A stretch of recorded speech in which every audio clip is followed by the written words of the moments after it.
3 तास झाले सांगितलंय घडी करून ठेवायला, पण आता मदर्स डे तर झाला, आता कशाला आम्ही काय करतो? ते हॉलमध्ये पताका बिताका लावले ते कोण काढणार आहे? आणि ते असं फस्सकन उडवलेलं सगळे दूर पडलंय. ते शहाणपणा करू नको. तुला तर माहित पण नव्हतं आज मदर्स डे. ऐकलं मी तुला, भाई यार आज मदर्स डे, मी विसरलेलो, काहीतरी करायला लागला. तर केक आणतो, थोडंसं सजवतो बिजवतो. मम्मी आज तू काहीच करू नको. मम्मी आज तू एक पण काम नाही करणार आहेस का? कारण आम्ही आज एवढी घाण करून ठेवू की तुझे पुढचे 364 दिवस ती घाण आवरण्यात जातील.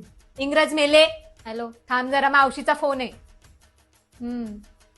हा फोटो तर छान येतीलच ना ग, फोटोसाठीच चालू होतं काल सगळं. तिथे स्टेटसला लावायला नको? मी पण केलं माझ्या आईसाठी बाबा काहीतरी. आठवडाभर झालं सांगते कपाटावर. आवरलंस तू? आवरलंस का? आधी त्याचं उत्तर दे मला. गाणं काय लावलेलं रे? आणि तू ना तो घर घर नाही लगता. कसं वाटेल तुम्हाला मी नसली तर घर? तुमच्या चड्ड्या बनन तुम्हाला हातात कोण आणून देईल? तू ना तो घर घर नाही लगता कारण हा उघडा फिरताय. हे केक ठेक हे सगळे ना चोचले ते इंग्रजांचे, समजलं ना? आज सांगते ना सगळ्या बायांना ग्रुपवर की एकेका कामाला जुंपा यांना, हाच यांचा खरा मदर डे. मग बघू कोण किती मदर डेला किती मदर लव आणि तुमचं किती वाया जातं ना, बघूच आपण.